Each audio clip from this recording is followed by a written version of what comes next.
Welcome to our celebration of Renée Harmon's teaching memoir, Surfing the Waves of Alzheimer's. This is a joint presentation of Alzheimer's of Central Alabama and Collat Jewish Family Services. My name is Miller Piggott, and I'm the Executive Director of Alzheimer's of Central Alabama. We're a local nonprofit organization that has provided education, advocacy, services, and research for Alabama for almost 30 years. We are honored that Renée serves on our board of directors. We will post our website in the chat box if you're interested in learning more. Before we meet Renée, I'd like to introduce you to our moderator, Pam Leonard. Like Renée, Pam is an innovative thinker and teacher about best practices for people living with dementia. She is the program director of the CJFS CARES program, which is a respite program where staff, families, and volunteers celebrate what remains rather than lamenting what has been diminished. Like all respite programs, Pam's work has been challenged during COVID, but she has used her knowledge and creativity to find innovative ways to continue to serve her families. Pam's work and advocacy has been recognized nationally. She was named the 2019 Dementia Care Professional of the Year by the Alzheimer's Foundation of America. Welcome, Pam. Thank you for moderating today's webinar. Thank you so much for letting me be a part of this book launch. When I first met Renée, when Collat Jewish Family Services was founding its CARES respite program, Renée's late husband Harvey was among the very first participants in our program. And from the very first time Renée and Harvey met at CARES, she made sure that he was included in every part of the conversation. She treated him with enormous respect, even as he struggled to follow along with the conversation and to find the words to join in. And as Harvey's disease progressed, their journey became more difficult, but Renée's love and respect for him never wavered. After reading Surfing the Waves of Alzheimer's, it's evident that Renée is helping other families by sharing her experiences and the wisdom that she gained while caring for Harvey. Renée, who lives in Birmingham, recently retired from a 29-year career in family medicine, and it is my honor to introduce Dr. Renée Harmon to all of you. Thank you, Pam. I have a presentation, so I'm going to go to my slideshow, and hopefully that's going to come up. Here we go. Really, I thank you all for joining us. I'm really excited to share the book. What I'm going to do is tell you about the book, how it's structured, and then I'm going to walk us through each of the chapters and kind of get a preview, an overview of each of the chapters. So as Miller described, this is a teaching memoir, and by that I mean it does combine aspects of memoir and how-to. It's basically a memoir. It does tell the 8-year story of Harvey's life with Alzheimer's disease. He was diagnosed in 2010 at the age of 50 and lived with the disease for 8 years. So I do tell our story in memoir form, but I've structured it around caregiving principles. And I don't mean specific how-to tips of caregiving. They're broader principles that I've picked up along the way from various sources. So each chapter is actually titled one of the caregiving principles. Then I illustrate that principle with stories from our lives, and then there's a discussion about that principle, and then I end each chapter with practices that readers might choose to do. So you can see on the picture on the right, the left-hand side of that page is finishing the discussion of that chapter, and then there's 3 practices, and most chapters have 3. It might be a journal prompt, it might be something physical that you can do, it might be drawing a picture or a timeline, something along those lines. So it gives readers a choice of things that they may choose to do. And then you can see on the right-hand side of the page, this next chapter that's open, ready to go is it's okay to accept and ask for help. So that's the kind of chapters that I've developed. Let's just dive right in. So the first chapter, well,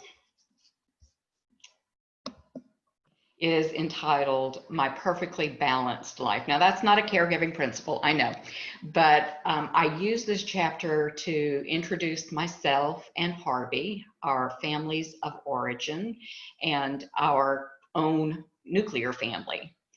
I also spend a good bit of time describing our unique work-life balance.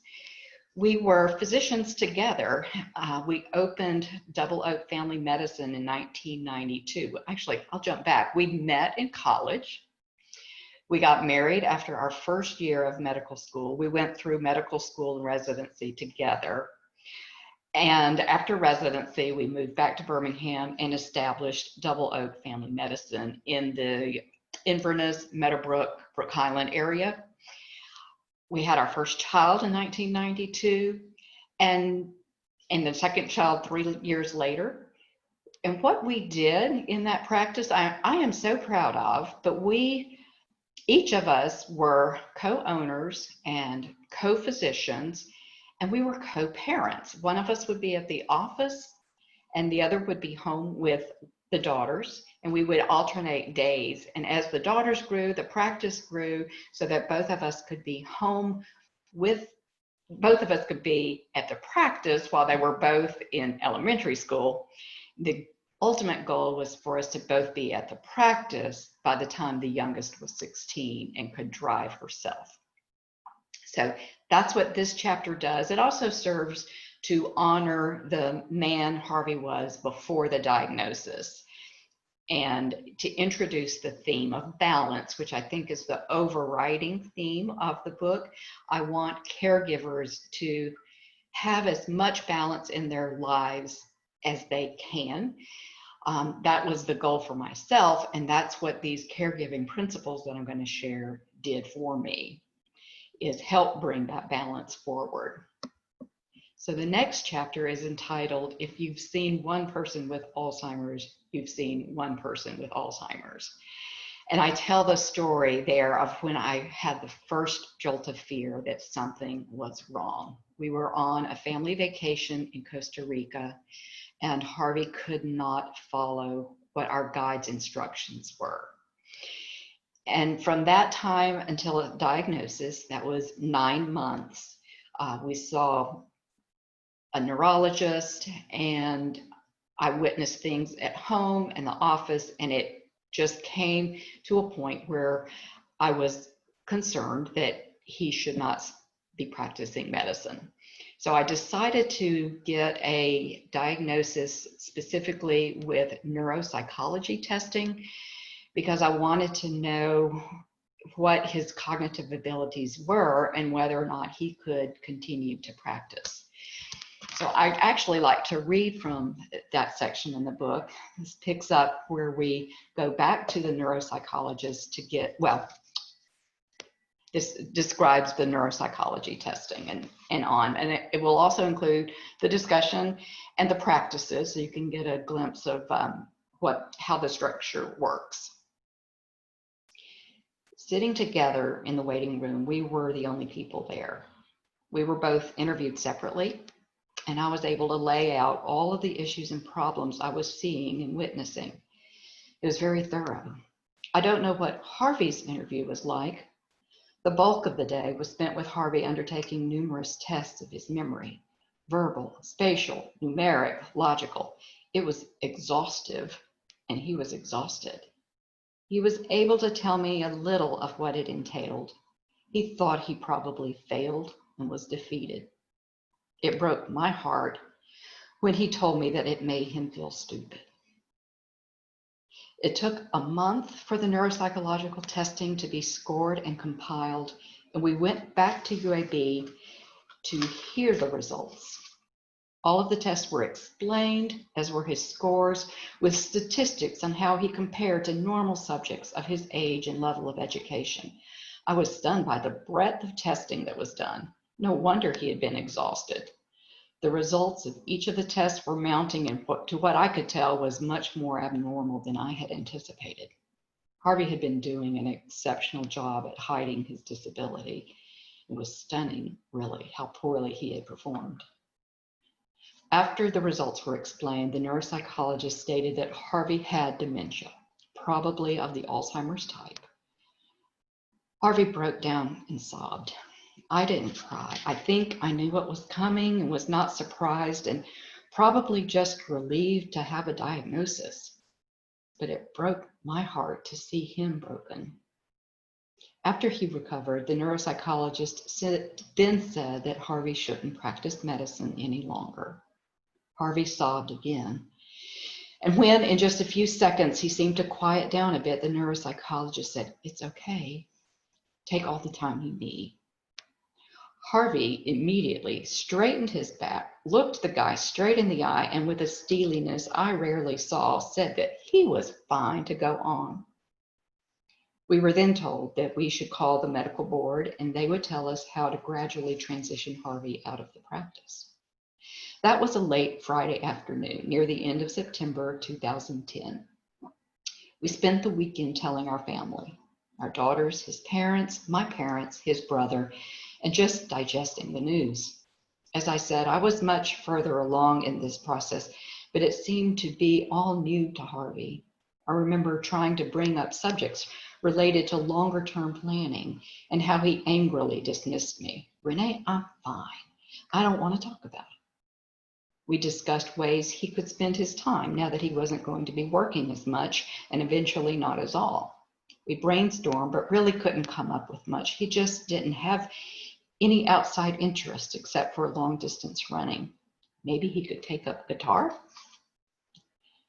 Late Monday morning, after I had seen my last patient, I called the board, explaining the diagnosis and position from the neuropsychologist that Harvey shouldn't practice medicine. I said that I was told that the board would help me formulate a plan to transition Harvey out of the practice. It was actually the same lawyer that I had spoken to previously. He hemmed and hawed a bit and then got another lawyer on the line, and I said my part again. Pretty quickly, I was told that Harvey needed to leave immediately and not see another patient, ever. I was really taken aback and asked again if there wasn't a way to ease him out. "No, ma'am, he needs to stop immediately. It's too great of a liability for him to continue." I asked if he could just see his afternoon patients that were already scheduled. "No, now." So I told Harvey, then we told our practice manager. It was lunchtime, and at 12:45, when the staff was coming back, we called a staff meeting, and Harvey, through tears, told the completely stunned and unsuspecting staff about his diagnosis. Then he went home. When I left that evening, I caught a glimpse of his long white lab coat with his stethoscope in its pocket hanging on the back of his office door, and I sobbed. Not only did we not have a transition plan that day, but our beautifully balanced life plan was destroyed. All in a moment, I was thrust into a new life plan, one that had me as a full-time solo physician and primary parent to 2 teens with full responsibility for a household and caregiver to my husband. Let the surfing begin. I've just told you the story of how I knew that Harvey was having memory issues and how it impacted his career as a physician. Our story is uniquely ours. No one has a story exactly like ours. Your story is uniquely yours. Each case of Alzheimer's is different because each person is different. When a disease affects the brain and because our brains are uniquely ours, what results is unique to that individual. When you compare stories about your loved one with someone else who is caring for a patient living with dementia, that truth is obvious. Not all patients repeat questions endlessly. Not all patients wander. Not all patients become belligerent. You see what I mean? You are living with or caring for one person, one unique person, and you will need to approach care in a way that is uniquely geared to that one person. There are commonalities seen across the disease spectrum. It does pay to educate yourself about the stages of the progression of Alzheimer's, even if every patient doesn't necessarily follow a strict path of progression. You will have a better idea of what to expect in the coming years and what typical behaviors might arise. I recommend reading as much as you can from reputable sources. But as you read, beware of claims that Alzheimer's can be cured. There is no cure at the present. I found it particularly helpful to watch YouTube videos. Seeing a real-life person in the different stages of the disease made what I was reading come to life. I remember watching an interview of a couple, the husband with dementia, and thinking, this is how we will be in a few years. Harvey smiling and present with me doing all the talking. And I wasn't far off. Practices. 1, tell your story, at least a part of your story. Tell it to a friend or write it in your journal. You might choose to tell how you became aware of your loved one's memory problems. You might choose to tell how your life was altered from your previous life. You could tell about a particularly sweet interaction with your loved one. The story is yours and your family members, but it needs to be shared. 2, create a timeline of your journey with dementia, marking important dates and time periods, emphasizing the uniqueness of your particular journey. 3, if you are more visually oriented, try imagining this timeline as a journey on a map. Where are the mountains, valleys, rest stops, scenic overlooks, or long stretches? What is your compass? So I hope that gives you an idea, again, how the book is structured. So I'm going to go ahead and kind of move through the rest of the chapters. He's not giving you a hard time, he's having a hard time. So in this chapter, I tell a harrowing story of when Harvey and his father, who also had dementia, tried to spring his mother, who also had dementia, out of a nursing home. Using the doctor card, among other things, while I was out of town and while Harvey's brother was having neurosurgery in Chicago. It's kind of funny on this side of it, but it was not funny when it was happening. And my point in naming this chapter this is to help us remember that they are having a hard time with the reality of their living. And the practices that I ask are for you to try to flip the script and try to see a particularly difficult time through the eyes of the person living with dementia. So for example, in this story, when I tried to put myself in Harvey's place, I wrote that I love my dad. My dad asked me to help. I'm going to say yes. I love Renee. When she tells me I shouldn't do something, I listen and I tell her I won't. I don't understand why she's so mad at me. There's also a universality to this caregiving principle. My younger daughter is a special ed teacher, and she says she reminds herself of this teaching point often when she is with children who are having a hard time. It's better to be kind than correct. I tell you, this was the principle that we went to over and over again in my support group. We would have conversations about, is it okay to lie to your loved one who's living with dementia? And we would always circle back around to this point. It's better to be kind than correct. But it is so hard. It is so hard not to correct your loved one when they say something crazy. And it's better to be kind, right? So this is another one of these teaching points that if the world lived by this, wouldn't the world be a much better place? And I chose this picture because I came home from work one day and found Harvey dressed like this. And instead of asking him, why do you have on all of this? I said to him, "Are you cold?" And he replied, "No, are you?" So this chapter and the next two, I think, are the heart of my book. You cannot do caregiving alone. You have to have a team. And if you think you're doing it all by yourself, you're probably not. I didn't realize how big my team was until I was writing this chapter. So I started off writing about all the professionals that had helped me. I had financial advisors and tax consultants and social workers and physicians and pharmacists and law enforcement even. They were all part of my team. Then I started writing about the individual friends and family members and what they had done to help me and Harvey through this. And this photograph is just a small ensemble of the friends that helped. And then this chapter, it's okay to accept and ask for help. I illustrate with a story that happened with my best friend, Nancy, in this picture. So I told Nancy about this great idea that I had, that I was going to hire a chef to cook with Harvey. They would do meal prep one day a week, and then I would be able to cook easier and have meals prepared easier. So I told Nancy about this idea, and she said, "You don't have to do that. I'll do that."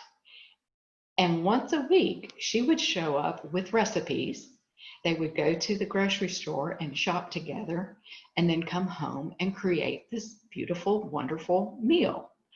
And when I got home from work, there was the meal already prepared, and Nancy stayed, and the three of us would have dinner together. So this did a lot of things. It gave Harvey a purpose and something meaningful to contribute to our family. It gave him interaction with Nancy, who was wonderful with him. It gave me some help with cooking, and it gave me socialization time with our friend Nancy and Harvey too. The chapter also does discuss some of the barriers that caregivers feel in asking for help, give some specific tips about how to ask for help, and be specific about how you ask for help, what you need.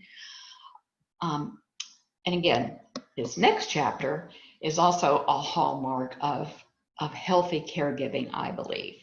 Put on your own oxygen mask first. This is Take Care of Yourself chapter. And I tell all the ways that I took care of myself. You cannot be the best caregiver you need to be unless you take care of yourself. Your person, your loved one, needs for you to be at your best. So for me, it was time away, usually time away in nature. I would take small vacations on the weekend by myself or with one daughter and leave the other daughter at home in charge. I played the piano, and Harvey wasn't particularly fond of the type of music that I like to play. So I bought a songbook of songs from the 70s, and I would play, and we would sing Billy Joel and Elton John songs together. I like to read, but I didn't feel comfortable coming home from work, eating dinner, and then hiding away reading a book. So I converted to reading or listening to audiobooks in the car on the way to and from work. I also took care of myself by journaling.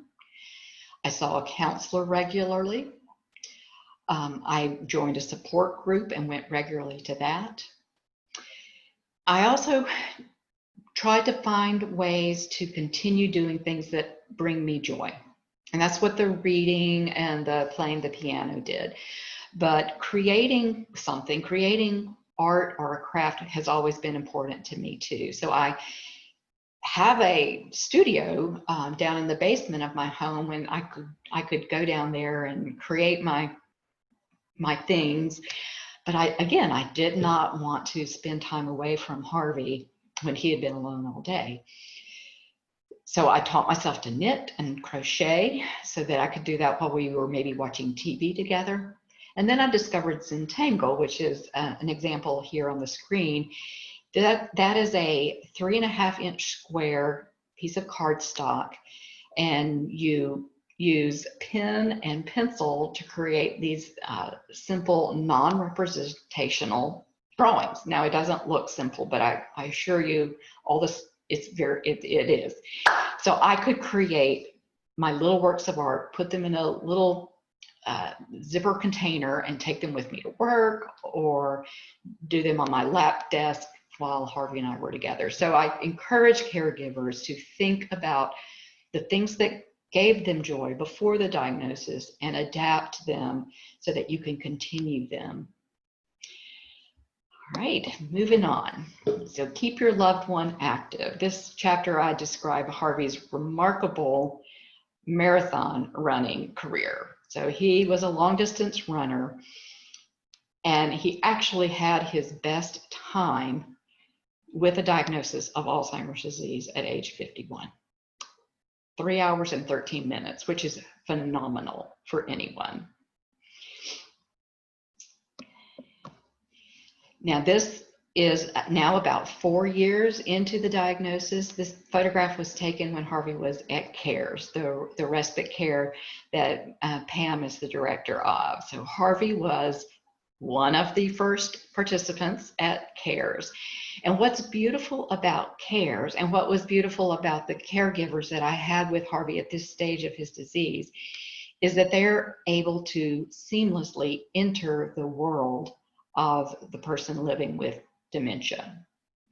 In the 1980s, the thought was we should reorient our loved ones to reality. We should correct them and make sure that their world lined up with reality. Well, that only leads to frustration and anxiety.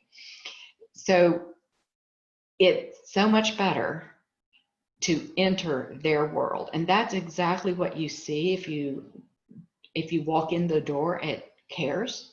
You'll see tables filled with participants and trained volunteers, and you cannot tell the difference. You do not know which is the volunteer and which is the participant. They are working on a craft together or a puzzle together or whatever Pam has planned for that day. Those volunteers are in the world of the participant. I learned this through a website that's no longer functioning called Alzheimer's Reading Room. It was moderated by a man who was the caregiver for his mother. And he found that he had a hard time shifting between his world, reality world, and Alzheimer's world. And he actually would take a step to the left when he was about to interact with his mother as a reminder that he was entering Alzheimer's world. Right? Whoops. So now 6 years into Harvey's illness, it was just too difficult for myself and my paid caregivers to care for him. So I decided it was time for him to be placed in a memory care unit. And what made that decision feel right and okay was when the unit director there said these words to me: "We will care for him so that you can love him," right? So now they bathed him and changed his clothes and helped him brush his teeth. And when my daughters and I showed up, we could just love him. We could read to him and sing with him and dance with him and walk the halls with him and hug him. We were free to just love him. And that just made a world of difference to us. So Harvey was in 3 different memory care units and was admitted to geriatric psych 5 times. And that's what this chapter entails, those 2 years of back and forth with geriatric psych. And I titled this chapter this, and I'm going to explain it in bigger phrases. So if you would just imagine waking up every day in a foreign country where you do not understand the language, someone walks into your room speaking words you don't understand and starts taking off your clothes, what would you do? You would fight and you would try to escape. The two behaviors that sent Harvey to geriatric psych 5 times. It was very difficult, and we made it through by loving each other as a family and by advocating for Harvey at all these different stages. But this saying should help caregivers put themselves in the mind, in the shoes, in the body of someone living with dementia. It's got to be terribly frightening and confusing to live that way. I spend a chapter talking about grief. Ambiguous loss and ambiguous grief is the grief that caregivers of persons living with Alzheimer's and other dementias feel. It's ambiguous because the person is still alive, though they're not the person they were before. So there is this ambiguity, right? There's also anticipatory grief, the type of grief where you are aware, you know that the person will pass away and you're anticipating that grief. I spent some time talking about how I dealt with it and some unique opportunities that came my way to deal with my ambiguous grief. 7 years into Harvey's diagnosis, our oldest daughter, Elena, got married, right? So she really wanted to spend some time with her father on her wedding day. We decided together that we would ask friends to bring Harvey to the bride room before the ceremony so that we could spend time together. Only he was admitted to geriatric psych again 1 week before the wedding.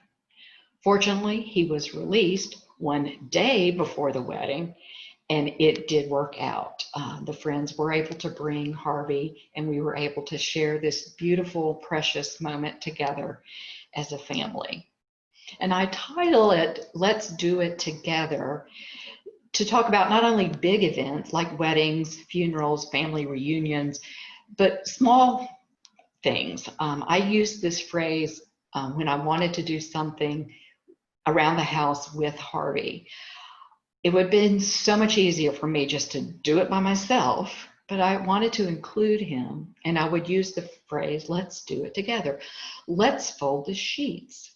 Let's wash up the dishes. And he may not help that much, and he may actually have hindered me, but we were together, and it helped him feel a part of what we were doing. The last chapter deals with Harvey's last week. I talk about that patients with dementia can die of Alzheimer's disease, but it's more common that they pass away due to a complication. And in Harvey's case, he had developed seizures that were getting more severe. He was also forgetting how to swallow so that he would retain food particles in his mouth. Well, he had a seizure. He inhaled some of those food particles into his lung and developed pneumonia. Hospice came in and he passed away within a week. I describe our memorial service as well. It was beautiful, and that's the book. So again, my main goal was to help caregivers achieve some degree of balance in their lives as well.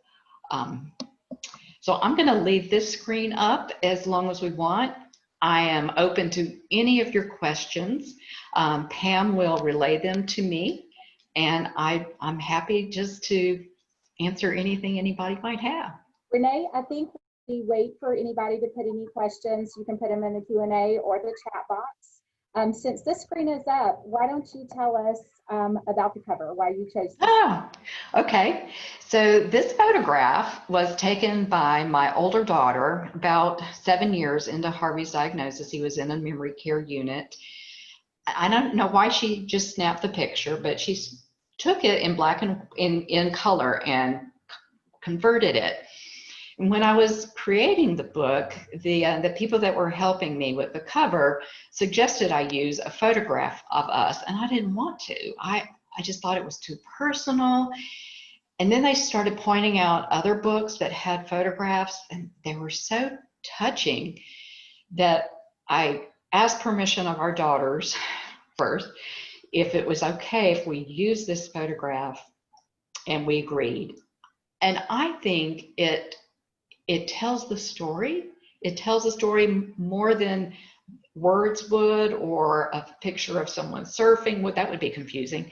But I think I like that you can tell something's not right, but he's still looking at the camera and has that sweet smile on his face. And there's superimposed waves on the for textural, and then the yellow, the blue is also reminiscent of waves and water. But I ended up being pretty pleased with that. I'm also curious because Harvey was diagnosed with a younger onset type of Alzheimer's as opposed to an older onset. If you could just share a little bit about what the distinction of that is, what the difference is. Okay, so younger onset Alzheimer's disease manifests itself exactly like older onset. It's exactly the same disease. They just happen to be younger, right? So it's pretty rare. Only 3 to 5% of all Alzheimer's patients are diagnosed before the age of 65. That's the cutoff for younger onset. Harvey was 50. You can see it as young as 35. There is a genetic component in some young onset Alzheimer's. It's actually less than half have this gene that is passed down. We did have Harvey tested. He did not have that gene. His parents, like I mentioned, did have dementia. So we do know that he has the older onset gene, but we don't know why people get it at a young age. There are some unique qualities. Because someone is younger, it will strike at the height of their career and their money earning, and that is particularly difficult for some families, especially if the spouse doesn't work. That can create some financial difficulties. We also ran into some difficulties because what am I trying to say? There are groups out there that are helpful for older adults, right? The agency on aging. Well, if you're not 65, you're not going to get any of that help. So there were actually nursing homes that would not accept him if he was under the age of 65. There was a geriatric psych unit that I wanted him to be admitted to because I'd heard really good things about it, but he was not over age 65. Financially, actually, there is now a law with Social Security. Younger onset Alzheimer's disease is there's a term for it, but you can get Social Security benefits immediately upon that diagnosis. Now, there are a handful of diseases that it fits. It also impacts the family because there's often children, young children, or teenagers in our case, or young adults. And that has a big impact on those young people's lives when one of their parents develops Alzheimer's disease. We have a question from someone who's attending your book launch about how, if you could elaborate on what problems Harvey was having that led him to be put into memory care. And a second part of that question is, what exactly does it mean when you put someone in psychiatric care? Oh, those are big questions, all right? So the two main reasons that people choose to put a loved one in memory care are incontinence and difficulty with sleep. So I thought that I could handle incontinence. I'm a doctor. I've had babies. I can change diapers. But grown man poop is not the same as baby poop. And I did it. I did not like it. It was not fun. My deal breaker was the sleep. Because I was working, I had told myself that if my sleep was interrupted to the point that I could not function well the next day, then I would have to consider memory care. And I did fairly well for a while, even though my sleep was disrupted by Harvey getting up and down all night long. But there just came a point where I felt at loose ends during the day. I actually had one of our caregivers start spending the night so that I could sleep, and it was amazing. That first night she stayed by his bedside, and I went to our daughter's old bedroom and slept incredibly. And I knew I made the right decision about that. All right, geriatric psych is for behaviors that put other people in harm, right? So if your loved one is in a memory care unit and is exhibiting behaviors that put either staff or other residents in harm's way, they can be admitted to geriatric psych for evaluation and medication adjustment. This can happen at home too. If your loved one is at home and they start exhibiting scary behaviors that are putting you at risk as a caregiver, you can take your loved one to the emergency room and have them admitted to the geriatric psych unit there. And from there, the social worker will help you decide what's the best next step. Is it memory care unit or is it back home with medications? So I hope that answers the question. Thank you, Renee. And we have another question from someone asking, how did Harvey respond to being placed in his first memory care facility? So he was fairly far along. It was 6 years. And there's another difference with young onset. Young onset Alzheimer's is more aggressive in general than older onset. So 6 years into the disease, he was at late middle stage. And he did okay. He didn't really know what was going on. I learned not to say goodbye, but I'll see you later. I would sit down with him at dinner or lunch and get him started eating and then slip away saying, I'll see you later. And then the staff could handle it from there. He may have done better if I placed him earlier. I just don't know. And every person is different, what their tolerance level is of having them at home or in a memory care unit. That's such a hard decision. That is the absolute hardest decision you will have to make as a caregiver.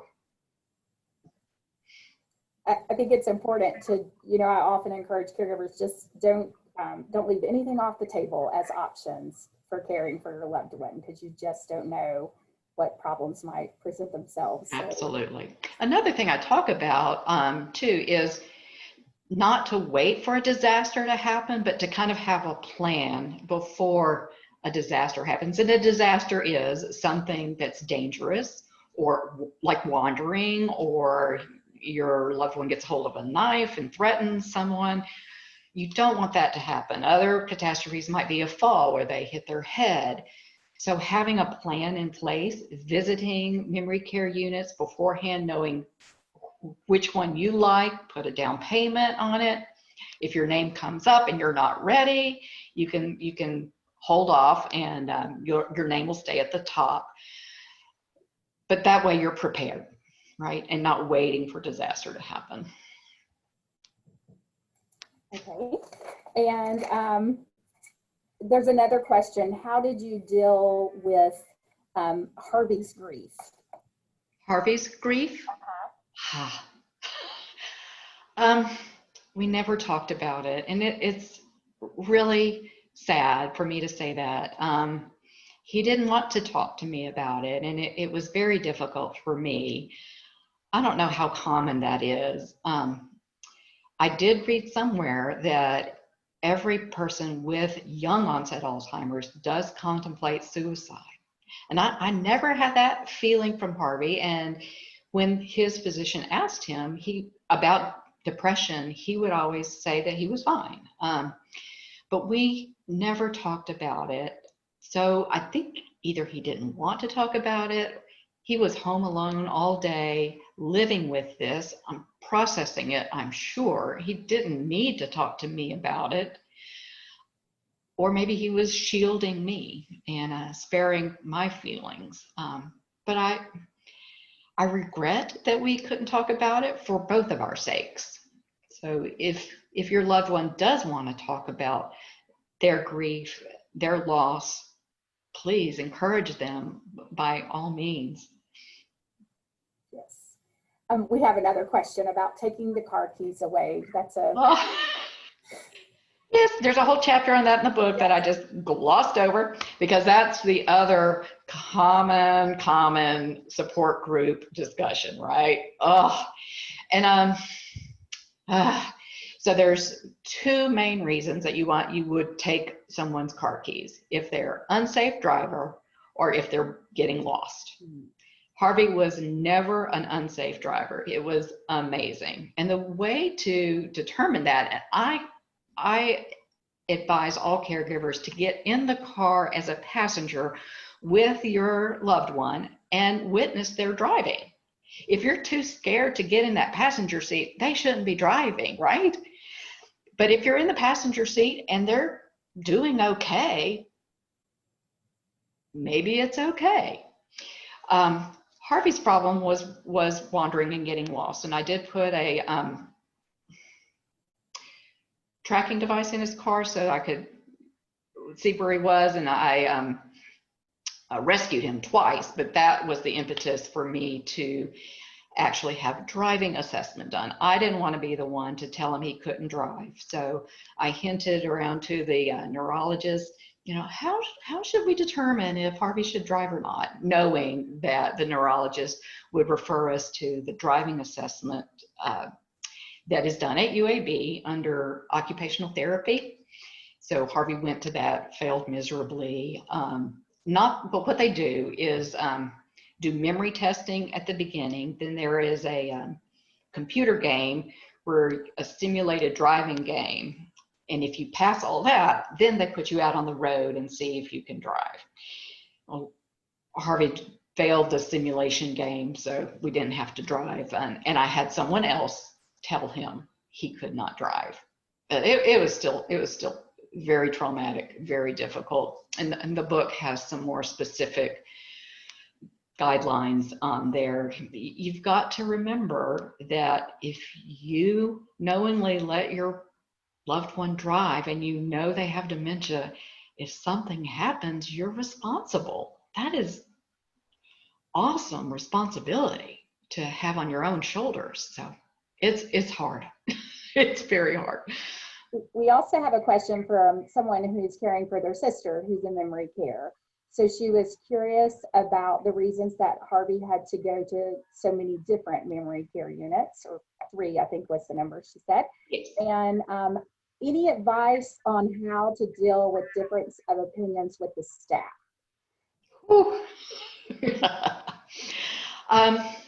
So the first memory care unit, they transferred him to geriatric psych twice, and after the second time they said they could not take him back because of his behaviors. And he was in geriatric psych for actually a long time as we searched for somebody to take him, because now he had a record, right?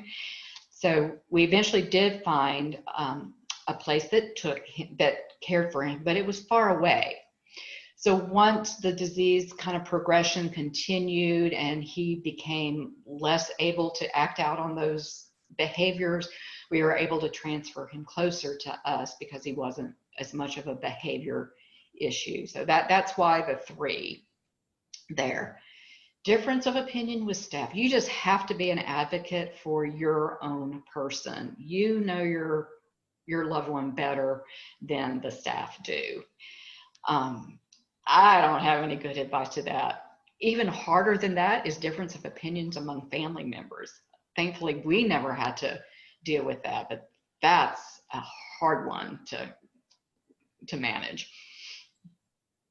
We also have a question. You talked about how helpful Nancy was as a friend in providing support and friendship. How did other friends, family, community members respond to Harvey? There was really only one friend that kind of faded away. And it wasn't bad, he just faded away. But everyone else was amazingly supportive of me and Harvey. It was beautiful. It was mainly in our church. We've been members there a long, long time, and everyone loved Harvey.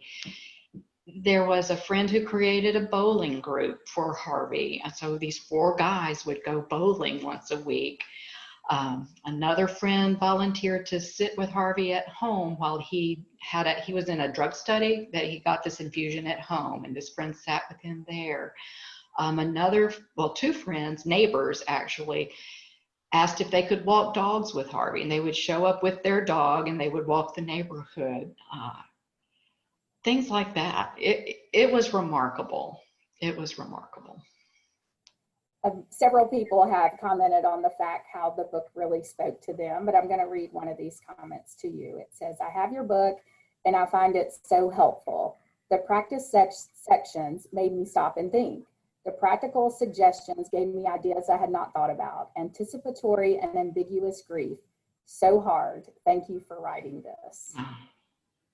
Thank you. Yeah.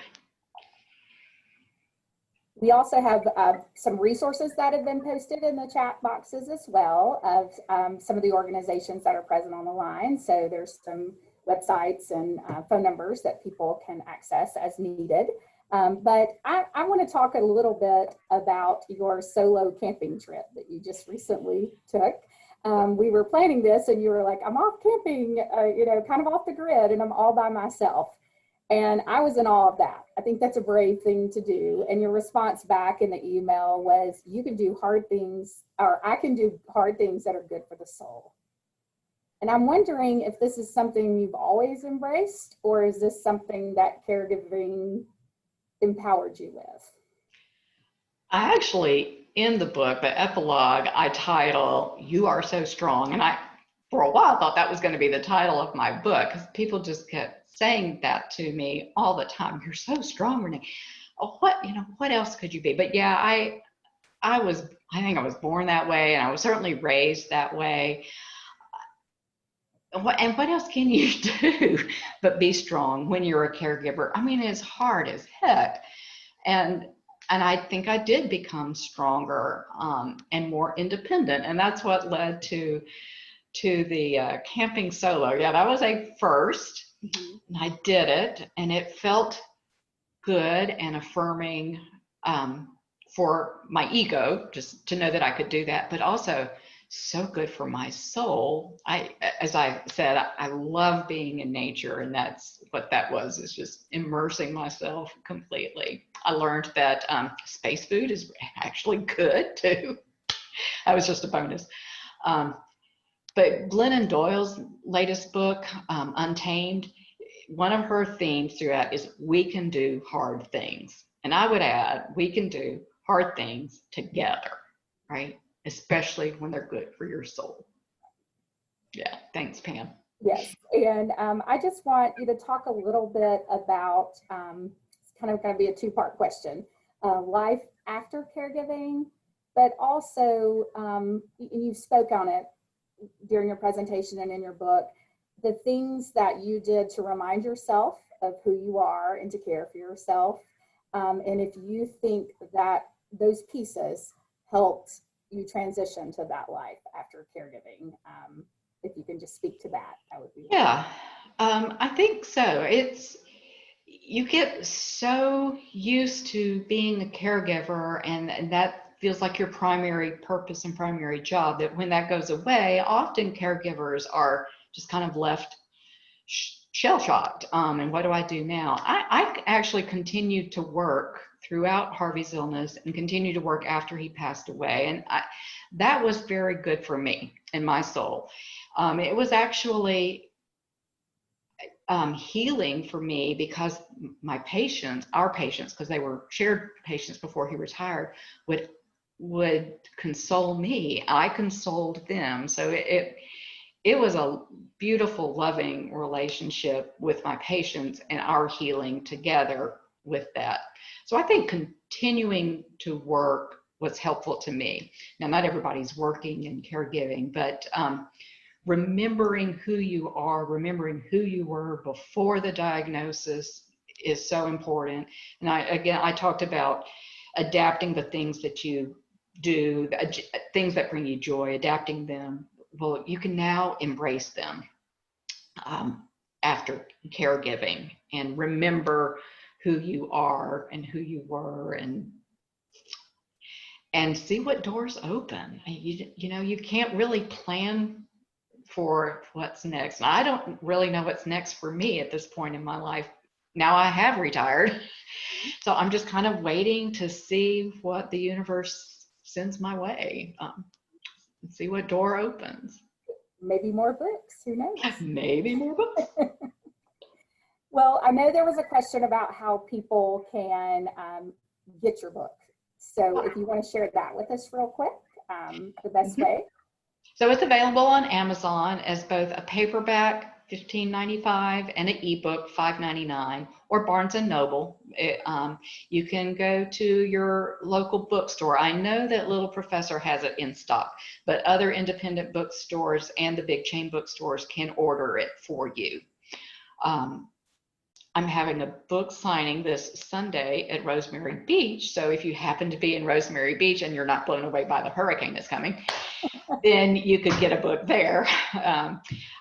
It's unfortunate I'm not able to do more book signings because of COVID, but hopefully if we ever get around that corner, I can do some there too. All right. So Miller, I think you were going to share with us, this is something that we can share with others because I believe it's being recorded, correct? Yes, yes, Pam. Renee, that was wonderful, and thank you. It's so inspiring to hear your story and to learn more about how you adapted and adjusted and you never gave up hope. You know, it's just it's very inspiring, I think, for other caregivers. But yes, this webinar will be up and available on ACA's website. Our website has been in the chat box a couple of different times, so you can find it there. And it'll be available for anyone to watch at any time that's convenient to them. And we've got a number of webinars related to Alzheimer's and dementia caregiving there. Renee also did one previously for us on stages of Alzheimer's, which is fabulous and very helpful for people who are just beginning the journey, who are really wondering those kind of how long, what can I expect next kind of questions that really plague people in the beginning of the disease. And so that's another very helpful resource that Renee has provided.